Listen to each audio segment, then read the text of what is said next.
So 11वीचे आपले पहिले 5 topic संपलेले आहेत. सो नेक्स्ट टॉपिक आपला जो पुढचा आहे तो आहे मेकॅनिकल प्रॉपर्टीज ऑफ सॉलिड्स. हा पॉईंट आहे.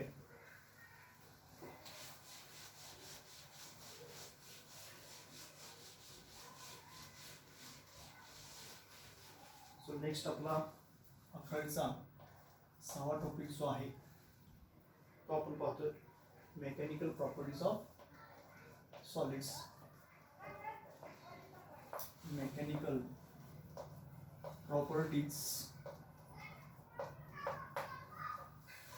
Of solids.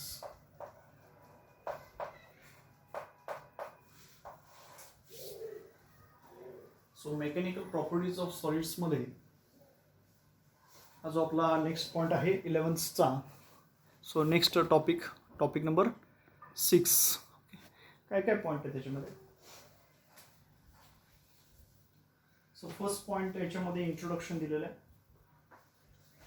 आता याच्यामध्ये इंट्रोडक्शनमध्ये बघा, solids are made up of atoms or group of atoms placed in a definite geometric arrangement. ते इंट्रोडक्शन दिलेलं आहे. सॉलिड्स म्हणजे काय, तर सॉलिड्स म्हणजे it is are made up of atoms. Solid हे कशापासून म्हटलेलं तर मेड ऑफ ॲटम्स म्हणजे अणूच्या पासून म्हटलेलं आहे, और ग्रुप ऑफ ॲटम्स किंवा ॲटमचं असणारं जे संघटन आहे ग्रुप ऑफ ॲटम्स त्याच्यापासून काय बनलेले आहेत, सॉलिड्स बनलेले आहेत. Placed in a definite geometric arrangement. आणि त्यांची जी प्लेस असतात, जे अरेंजमेंट असते ती डेफिनाइट जॉमेट्रिक अरेंजमेंट असते. डेफिनेट म्हणजे निश्चित असं ठरलेलं त्यांचं काय असतं, पॅटर्न असतं. कुणाचा, सॉलिडचा. Okay, solids are made up of atoms or group of atoms. So they are combined together with definite pattern or definite geometric arrangement. So this arrangement is decided by nature, so that resultant force acting on each constraint due to other is 0. आता हे जे nature आहे, this nature is decided by the nature.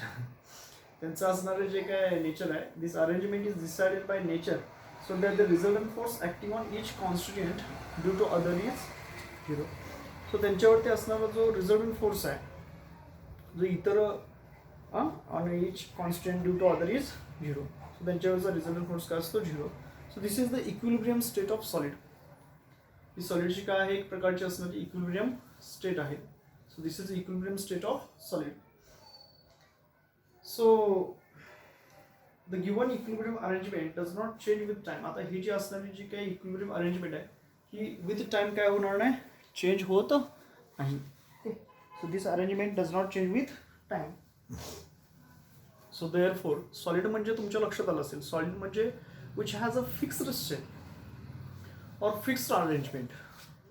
All the particles are held together with strong interatomic forces. Okay, so they are closely packed or held together with strong bond.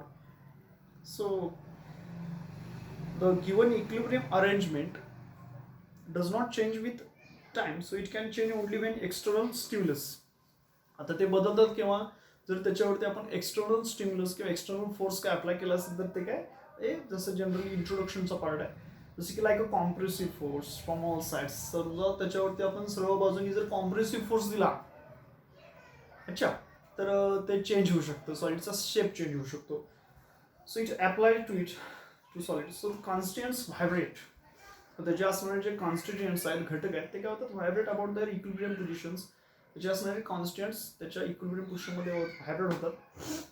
Even at very low temperature, जरी त्याचं temperature low असेल तरी सुद्धा. So cannot leave their fixed positions. This fact provides the solids a definite shape and size. याचा अर्थच काय होतो, this fact provides the solids has a definite shape and size. So if an external force is applied to a solid, जर समजा आपण external force जर solid वरती apply केला, the constituents are slightly displaced and restoring forces are developed in it. इंट्रोडक्शनचा part आहे, simple आहे. जर आपण त्याच्यावरती जर एक्सटर्नल फोर्स अप्लाय केला, okay, whenever we applying the external force, काय होणार आहे, the constituents are slightly काय होणार आहे, displaced and restoring forces are developed in it. एखादी रबर आहे, इलास्टिक रबर आपण म्हणतो, तो जर मी समजा रबर असा ओढला सोडला तर तो तसाच राहतो का? नाही. It regains its original dimensions back. तो त्याच्या असणाऱ्या मूळच्या अवस्थेमध्ये परत लगेच काय होतो? पाठीमागे जातो. म्हणजे जेव्हा तो त्याच्या मूळच्या अवस्थेमध्ये परत लगेच पाठीमागे जातो, याचा अर्थ त्याच्यामध्ये काहीतरी फोर्स आहे विच रिमेन्स और it attains original dimensions back. तर त्याचे ओरिजिनल डायमेन्शन परत मिळवतो ना. So these restoring forces try to bring the constituents back to its regain its shape.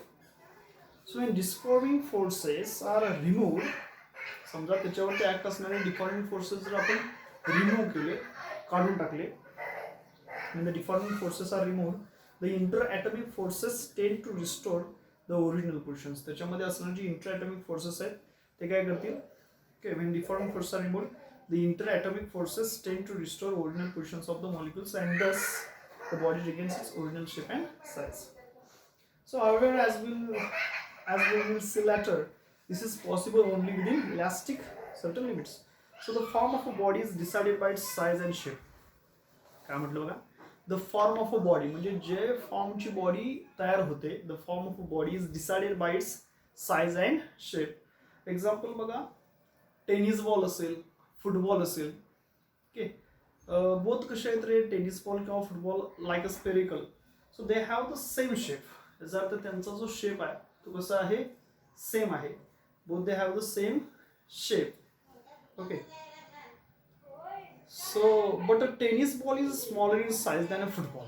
मात्र टेनिसचा जर आपण विचार केला तर तो कसा आहे? Smaller than its football. So when force is applied to a solid which is not free to move, the size or shape of both change due to its changes in the relative positions. Okay, आता हा इंट्रोडक्शनचा part आहे. So याच्यामध्ये काय म्हटलेलं होतं की त्याच्यामध्ये असणारे जे रिलेटिव्ह पोझिशन्स ऑफ मॉलिक्युल्स आहेत ते चेंज होणार आहेत. ओके, रिलेटिव्ह पोझिशन्स काय होतील त्याच्यामध्ये बघायला सांगा. तर रिलेटिव्ह पोझिशन्स काय होतील त्याच्यामधले चेंज होणार आहेत. So such a forces is called a deforming force. यालाच आपण काय म्हणतो? deforming force. So the change in shape or size or both of a body due to an external force is called deformation. Okay, बघा, deformation म्हणजे इथं आपण पहिल्यांदा लिहू किंवा deforming force म्हणजे काय?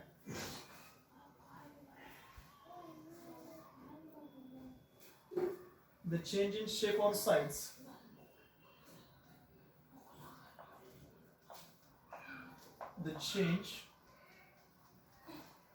in shape, the change in shape or size, change कशामध्ये? शेप किंवा साइज मध्ये. Or both of a body, or both किंवा दोन्ही मध्येही, or both of a body, both of a body किंवा दोन्हीच्या मध्ये काय असेल? चेंज असेल due to an external force. कशामुळे हे सगळं? ड्यू टू अन एक्सटर्नल फोर्समुळे. Due to an external force. External फोर्समुळे समजा जर असं झालं, इज कॉल्ड डिफॉर्मेशन. त्यालाच आपण काय म्हणतो? Is called deformation. त्यालाच आपण म्हणतो deformation. Okay, the change in shape or size or both of body due to an external force. External force apply केल्यामुळे एखाद्या बॉडीचं शेप किंवा साईज काय होते? चेंज होत असेल तर त्यालाच आपण काय म्हणतो? डिफॉर्मेशन असं म्हणतो. So larger the deformation force on body, त्याच्यामध्ये सुद्धा काय होणार आहे? Larger needs deformation. डिफॉर्मेशन म्हणजे समजा एखादा चिखल आहे किंवा चिखलाचा तुम्ही गोळा केला, त्याच्यावरती तुम्ही अंगठा जर प्रेस केला, whenever we press the thumb then imprints of thumb will be obtained. जर आपण एखाद्या चिखलामध्ये जर अंगठा रुतवला तर त्याचे ठसा उमटणार आहे. कशावरती? त्या चिखलामध्ये. सो लार्जर, जेवढं डिफॉर्मेशन लार्जर असेल तेवढं त्याच्यामध्ये काय होणार आहे? डिफॉर्मिंग फोर्स लार्जर असेल तर त्याच्यामध्ये डिफॉर्मेशन घडणार आहे.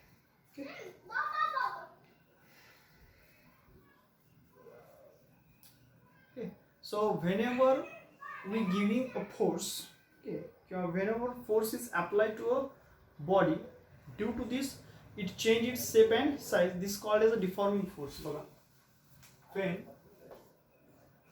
when we apply a force on body, then change its shape and size,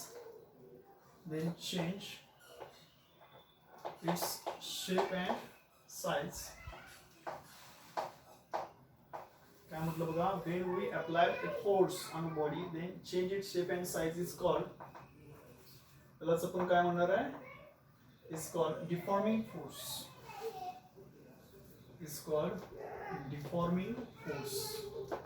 त्यालाच आपण काय म्हणतो, डिफॉर्मिंग फोर्स असं म्हणतो.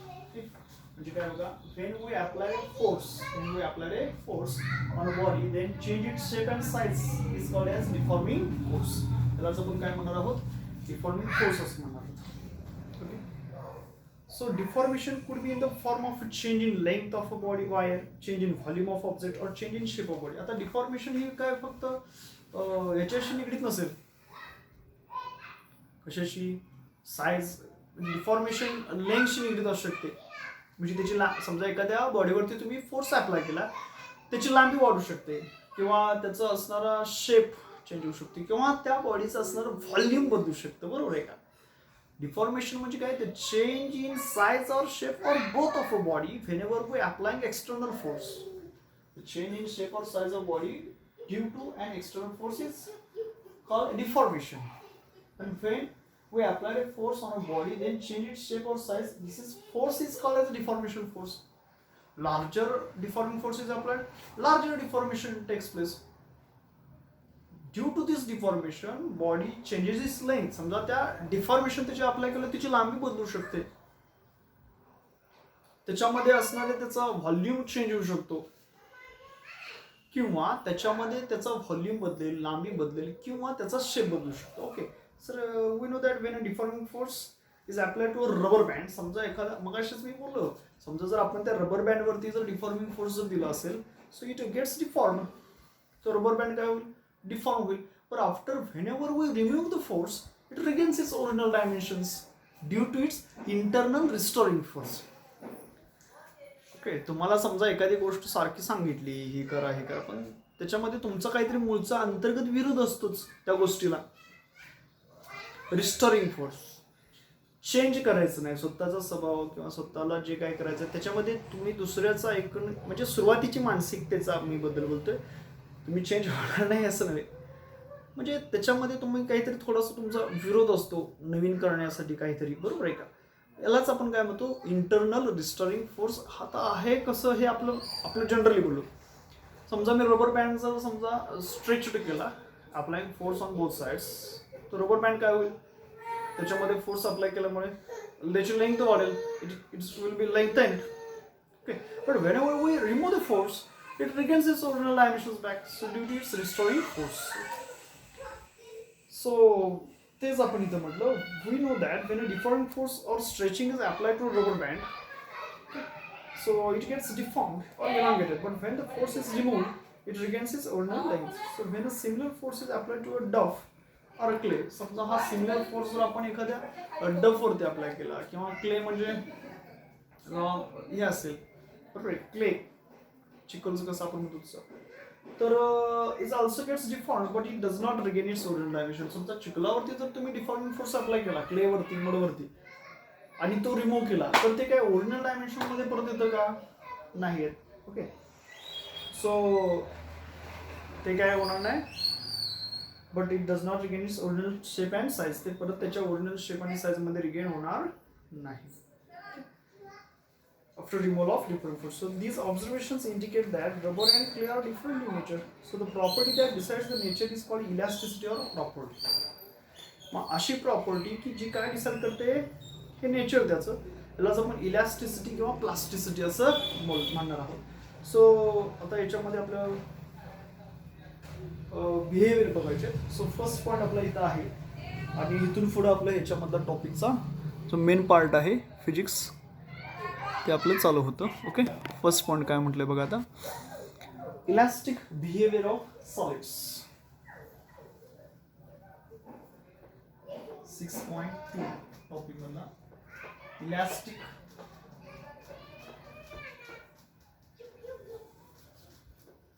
behavior of solids.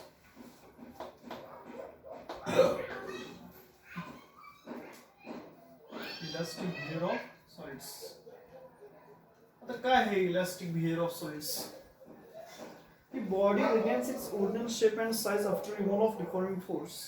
It is called an elastic body, and the property is called elasticity. Okay. सगळ्यांना दिसते का बघा? ओके. आता काय म्हणतोय बघा?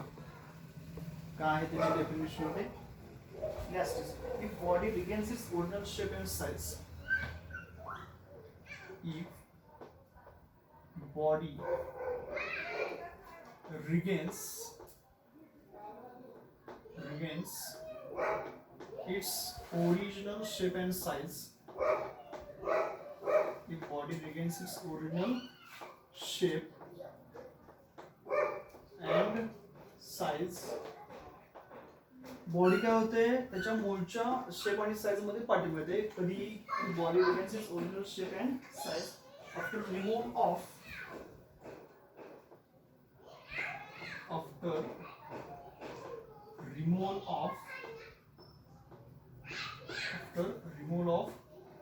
Deforming force.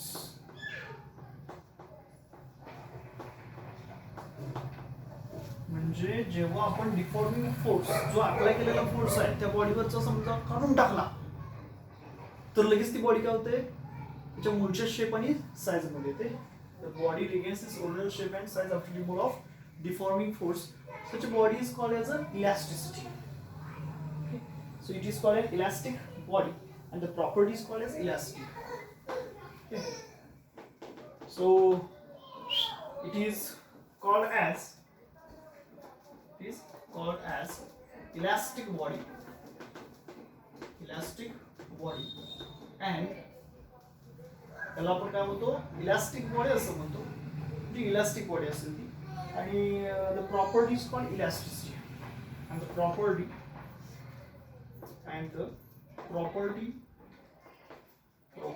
is called elasticity. आणि ही जी प्रॉपर्टी आहे त्याला आपण काय म्हणतो इलास्टिसिटी असं म्हणतो. ओके. काय आहे बघा आपला point. If body regains its original shape and size after removal of deforming force, so it is called as an elastic body and the property is called elasticity. तुम्ही बऱ्यापैकी बघता लहानपणापासून तुम्ही बघताय इलास्टिक बॉडी असं सोडली आपण एखादी बॉडी तरी ती परत ओरिजिनल शेप आणि साईज मध्ये येते. Elastic nature. आता खूप इलास्टिक नेचरच्या गोष्टी तुम्ही अनुभवलं असेल. लगोरी एखादी गलोरी तुम्ही लगोरी असं ओळखीचा रबर असतो बरोबर आहे का किंवा धनुष्यामध्ये बांधलेली दोरी असेल इलास्टिक नेचर. सो याच्यामध्ये आपण काय म्हणतो ही body regains its original shape and size. एखादी बॉडी त्याच्या ओरिजिनल शेप आणि साईज मध्ये परत येते कधी after removal of deforming force.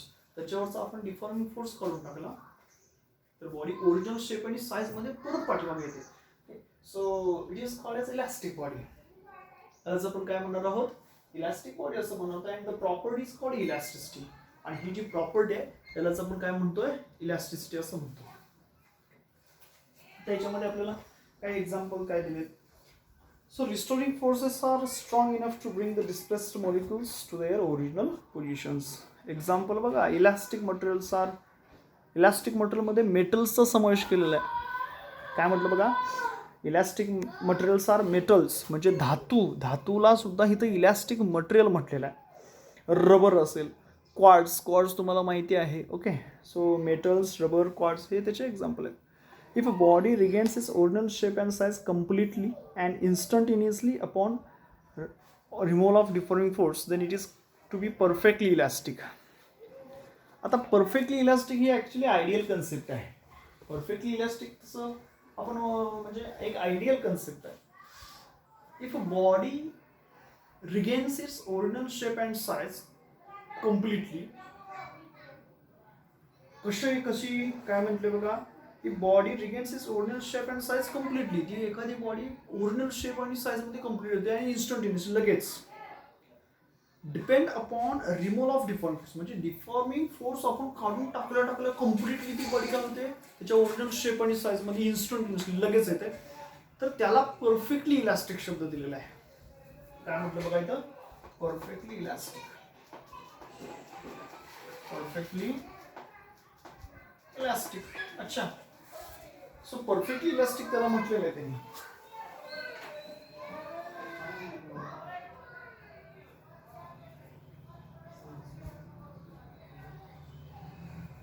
So it is called as a perfectly elastic. आता परफेक्टली इलास्टिक म्हणजे काय म्हटलेलं बघा, परफेक्टली इलास्टिक म्हणजे if a body regains its original shape and size. समजा एखादी बॉडी जी आहे ती काय होते ओरिजिनल शेप आणि साईज मध्ये परत पाठीमागे येते completely and instantly upon removal of different force, then it is called as perfectly elastic. If body does not regain its original dimensions or original shape and size and retain its altered shape आणि तशीच राहते ज्या retain its altered shape or size upon removal of deformed force, then it is called as a plastic body and the property is called as plasticity. हे बघा, हा topic तुम्हाला खूप simple आहे. आता आपण हे इलास्टिसिटी बघितलं. आता या बाजूला बघा प्लास्टिक बॉडी. काय म्हणतो मी, प्लास्टिक बॉडी किंवा प्लास्टिसिटी. ओके,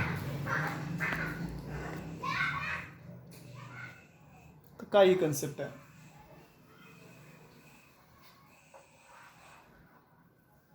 आता ह्याच्यामध्ये काय होतं बघा, if a body does not regains, म्हणजे काय, if body does not regain its original shape and size, its original shape and size, its original shape and size. Okay, आणि it retain altered shape and size. आणि ती कशी राहते तर त्याच्या असणारी जी काय म्हणजे त्याचा शेप अँड साईज आहे त्याच्यामध्येच. म्हणजेच काय, body does not regain its original shape and size and retains it's altered shape. Altered shape म्हणजे तुम्ही डिफॉर्मिंग फोर्स दिल्यानंतर त्याचा जो शेप होता त्याच शेपमध्ये ती काय होते तशी जाते. And retain its altered shape or size and retain its Altered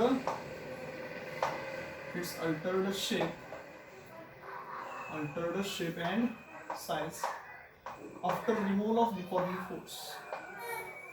After removal of deforming force.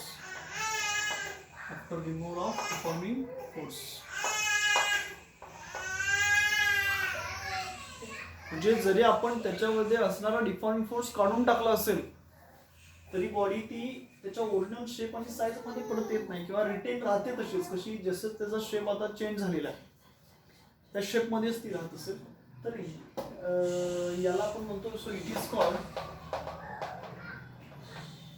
So याला आपण काय म्हणणार आहोत, so it is called as a plasticity. याला काय म्हणतो आपण, so it is called as plasticity. And the property is called as so it is called as a plastic body. आपण म्हणू प्लास्टिक बॉडी. त्याला आपण इलास्टिक बॉडी कसं तसं प्लास्टिक बॉडी. आणि ही जी प्रॉपर्टी आहे, and the property is called as plasticity, and the property is called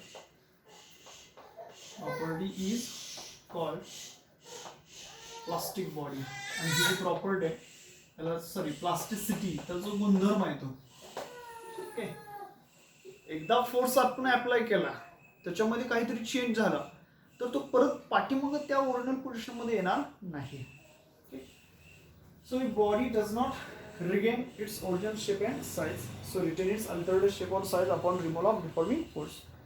So property is called plasticity and plastic body. Here the restoring forces are not strong enough to bring the molecules back to their original positions. So example of plastic materials are clay, putty, plasticine, thick mud. Okay, there is no solid which is perfectly elastic or perfectly plastic. So best example of near ideal elastic solid is quartz fiber, and that of plastic body is putty. Okay, तर next आपला जो important point आहे इथला तो आहे बघा stress and strain. त्यातला आपण फर्स्ट काय बघणार आहोत बघा, stress.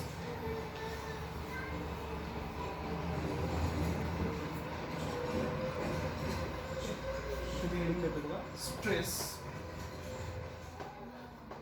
And strain.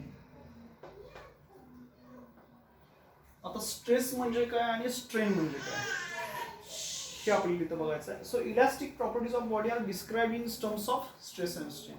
Elastic properties ज्या काय आहेत बॉडीच्या त्याच आपण कशामध्ये डिस्क्राइब करणार आहोत, stress and strain. So the elastic properties of bodies are describe in stress and strain. Okay, so when a body gets deformed, समजा एखादी बॉडी असेल ती जर डिफॉर्म्ड झाली, चेंज झाली अंडर एन अप्लाइड फोर्स, आपण फोर्स अप्लाय केल्यानंतर समजा एखादी बॉडी काय झाली, डिफॉर्म झाली. So restoring forces are set up internally, तर त्याच्यामध्ये काहीतरी रिस्टोरिंग फोर्स इंटरनली सेटअप होतात. So they oppose the change in shape or size of body.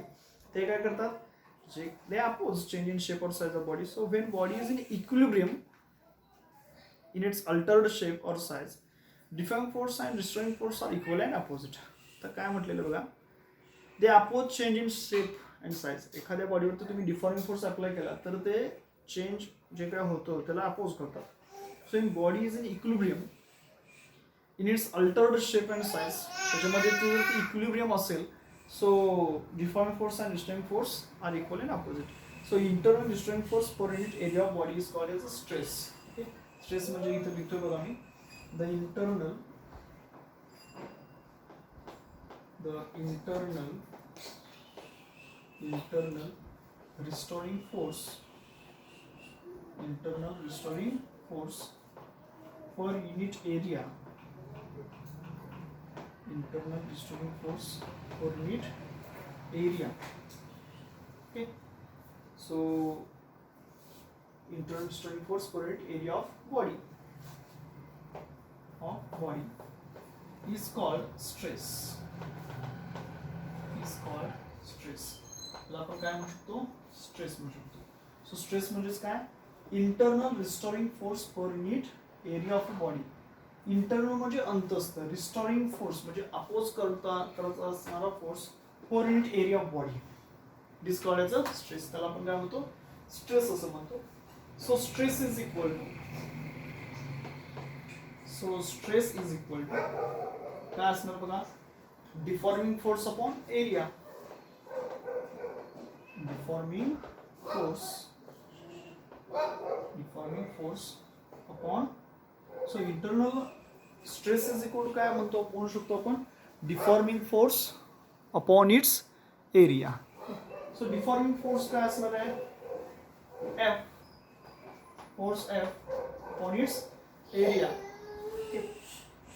where F is the internal restoring force आणि SI यूनिट काय असणार याचं, newton per metre square किंवा pascal. आता स्ट्रेस म्हणजे nothing but pressure. So dimension of stress are, याचं बघा SI unit इथे लिहितो.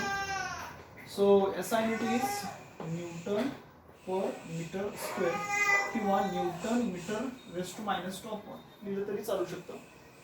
किंवा याला आपण काय म्हणतो, पा म्हणजे पास्कल सुद्धा असं आपण म्हणू शकतो. आणि याचं जे डायमेन्शन आहे, सो डायमेन्शन इज दॅट, आता फोर्स डायमेन्शन आपल्याला माहित आहे, L⁻⁴ M⁻⁴ T⁻². हे बघा फोर्स, बरोबर आहे का, फोर्सचं dimension L⁻⁴ M⁻⁴ T⁻². Upon त्याच्यामध्ये असणारा जो एरिया आहे, एरिया म्हणजेच काय, मीटर स्क्वेअर, म्हणजे काय ना बघा L⁻². हे डायमेन्शन आपण कसं लिहू शकतो, सो L⁻1 आणि 2, 1 आणि हा 2 वरती आला, -2, 1 - 2 -1, M⁻1 राहील, T⁻² राहतील. सो आपलं काय आहे बघा, L⁻−1, M⁻+1 and T⁻². So this is the dimension of stress. हे कशाचं डायमेन्शन झालं, स्ट्रेसचं.